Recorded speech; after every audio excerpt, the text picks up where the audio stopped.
नमस्कार. मी संयोगिता भावे.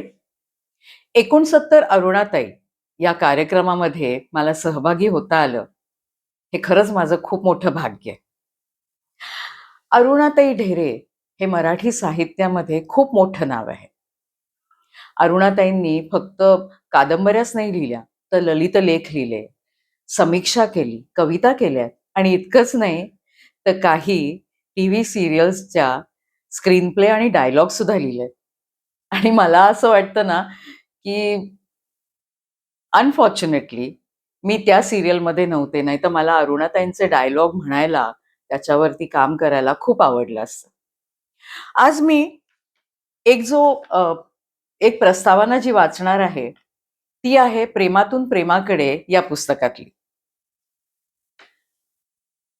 कधी अभ्यासाच्या निमित्तानं, तर कधी स्वैर वाचन करता करता पुष्कळ चरित्र, आत्मचरित्र हाती आली. अनेक थोर माणसांचा पत्रव्यवहारही अशाच कारणांनी चालला गेला. त्या माणसांचे त्यांच्या व्यक्तिगत आणि सामाजिक जीवनातले तपशील त्यांच्या काळाशी कसे जोडले गेले आहेत याचा विचार करताना विशेष लक्ष गेलं ते स्त्री पुरुष मैत्रीच्या संबंधांकडे. संस्कृतीचा दीर्घ इतिहास पाहता भारतीय समाजाला स्त्री पुरुष मैत्रीकडे फार निरभ्रपणे पाहता आलेलं नाही. वेगवेगळ्या जाती समूहांमध्ये या संबंधातले वेगवेगळे संकेत होते आणि आहेत. पण बहुतेक रक्तसंबंधापलीकडचे स्त्री पुरुषांचे संबंध सामाजिक दृष्टीने नेहमी प्रश्नचिन्हांकितच राहिले आहेत.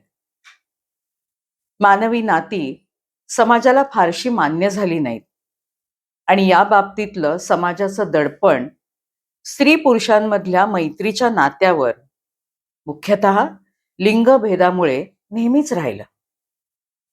स्त्री पुरुष संबंधातला एक पदर लैंगिकतेचा आहे हे खरं, पण त्या पलीकडे जाऊन आधार, दिलासा, आश्वासन, सांत्वन, प्रोत्साहन आणि जिव्हाळा याचेही पदर त्यात मिसळतात.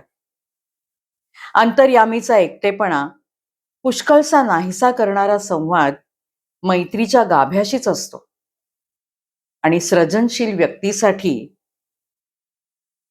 तो तर उत्तेजन आणि उल्हास यांचा अनुभव देणारा असतो. अनेक मानवी नात्यांमध्ये मैत्रीचा उदय महत्वाचा आहेच, पण स्त्री पुरुष संबंधात मैत्रीची रूपमाया सर्वात विलक्षण दिसते. आकर्षण, अनुराग, प्रेम, भक्ती, वात्सल्य अशा अनेक परस्पर सहचारी भावना तिच्यात मिसळतात आणि तिच्यातून उमलतानाही दिसतात.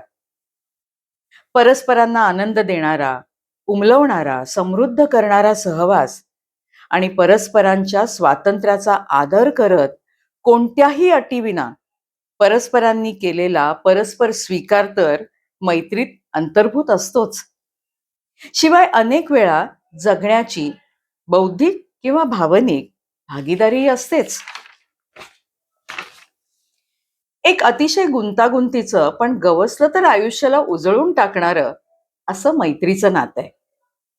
एकाच वेळी कोमलही असतं ते आणि कमालीचं कणखरही असतं.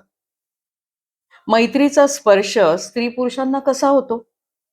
त्या स्पर्शानं त्यांचे आयुष्य कशी बदलतात, घडतात, मोडतात, कसे ते विस्तारतात, समजूतदार आणि शहाणे होतात, याचा शोध आपल्याही जीवन जाणीवा विकसित करणारा असतो.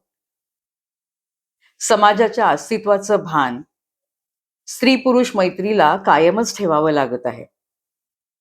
समाज निरपेक्ष अवकाशात मुक्त बहरू शकणारं ते नातं नाही. मग समाजाला सामोरं जाणारे स्त्री पुरुष वयाच्या वेगवेगळ्या टप्प्यांवर कधी नात्यातून तर कधी अनाम नातं जपून आपल्या मैत्रीचा नितळपणा कसा सांभाळतात? कुटुंब आणि परिवाराच्या अस्तित्वाला ते मैत्रीच्या संदर्भात कसे स्वीकारतात आणि मैत्रीच्या अस्तित्वासाठी कशी आणि कोणती किंमत चुकवतात याचा शोध कधी अस्वस्थ करणारा, कधी जिव्हारी लागणारा आणि कधी शांत आश्वासित करणारा आहे. त्याग, समर्पण, निष्ठा, धैर्य यांच्या व्यक्तिगत अनुभवांनी कधी-कधी हे मैत्रीचं नातं तोलून धरलेलं दिसतं. कधी-कधी शांतपणे आणि निग्रहपूर्वक मैत्रीमधल्या सुखदुःखांचं दान माणसांनी ओंजळीत घेतलेलं असतं. कधी निरोपाला किंवा मृत्यूला मैत्रीच्या संदर्भात फारसा अर्थही उरलेला नसतो आणि कधी मैत्रीच्या लहानशा हातांनी मोठ्या जीवन ध्येयाच्या ज्योती पेटवल्या जातात. कधी या मैत्रीचं रूपांतर प्रेमात होतं आणि कधी भक्तीत होतं. विवाहानं कधी या मैत्रीला दीर्घकालीन एकत्रपणाचा अवकाशही मिळतो. मैत्रीची अशी रूपमाया सार्वजनिक क्षेत्रात वावरणाऱ्या थोरा मोठ्यांच्या आयुष्यातही दिसते. समाजात वावरणारी, समाजाचं नेतृत्व करणारी नामवंत अशी माणसं ज्यांच्या त्यांच्या थोरवीच्या तळाशी त्यांचं माणूसपणही आहेच आणि त्या माणूसपणाच्या मुठीत मैत्री नावाचं मूल्य. गोपाळकृष्ण गोखले आणि सरला राय या त्यांच्या बंगाली स्नेही, महर्षी विठ्ठल रामजी शिंदे आणि कृष्णाबाई केळवकर या त्यांच्या प्रख्यात डॉक्टर स्नेही, जी. ए. कुलकर्णी आणि सुनीता देशपांडे ह्या त्यांच्या अंतरंग स्नेही, यांच्यावर पूर्वी माझ्याकडून झालेलं लेखन या लेखसंग्रहात स्वाभाविकपणे सामावलं जाऊ शकणार आहे. पण ते इथे पुनःप्रकाशित करण्याचा मोह मी टाळलाय. एका अतिनाजूक आणि अति अवघड अशा अंतरसंबंधाच्या व्यवहारी जगातल्या वाटचालीचा मागोवा मर्यादित साधनांविषयी घेणं आणि त्यातही तो थोर अशा स्त्री पुरुषांच्या आयुष्यातून घेणं ही गोष्ट तशी मोठ्या जोखमीची आहे. ही जोखीम स्वीकारण्याचं फक्त एक महत्वाचं कारण सांगायचं तर मैत्री ही जगण्याला अर्थपूर्ण करणारी, संघर्ष संगिनी होऊ शकणारी आणि हृदय समृद्ध करणारी एक प्रेरणा आहे, एक शक्ती आहे. हा अनुच्चारित विश्वास त्या थोरांच्या विचारवर्तनातून उमटवताना जाणवला. वाचताना इतरांनाही तो जाणवेल अशी खात्री आहे. वेगवेगळ्या नियतकालिकामधून मी हे लेख लिहायला सुरुवात केले. त्याला आता 14 वर्ष झाली.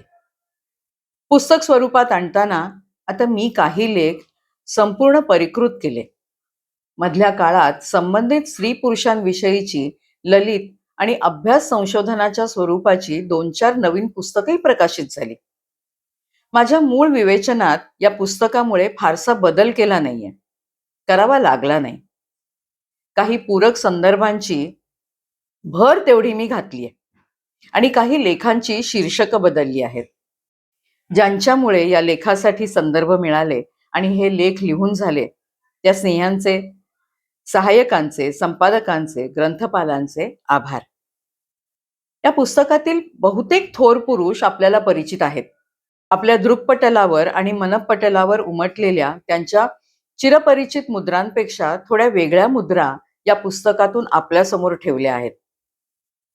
मुद्रा जीवनचरित्रातल्या आणि छायाचित्रांमधल्याही. ज्या स्त्रियांशी या पुरुषांचे भावबंध निर्माण झाले त्या सर्वजणींची छायाचित्र उपलब्ध होणं शक्य नाही. काळाच्या, समाजधारणेच्या आणि व्यक्तिगत माझ्याही मर्यादा त्याला कारणीभूत आहेत. पण शक्य तितके प्रयत्न करून त्यांच्या रूपमुद्रांचा मागोवा इथे घेतला आहे. त्यासाठी सहाय्यभूत होणाऱ्या सर्व व्यक्तींचे, संदर्भ ग्रंथांचे, नियतकालिकांचे, संस्थांचेही मनःपूर्वक आभार. पद्मगंधा प्रकाशनाशी असलेले आमच्या परिवाराचे संबंध मात्र आभारापलीकडचे आहेत. हे पुस्तक आदरणीय नरहर कुंदरकर आणि डॉक्टर भालचंद्र फडके यांच्या हाती देता आलं असतं तर मला फार बरं वाटलं असतं. अनुराधा कुलकर्णी या माझ्या एका वाचक मैत्रिणीची आठवण या पुस्तकापाशी आहे. ती नाही म्हणून हे पुस्तक आता तिला स्मरून.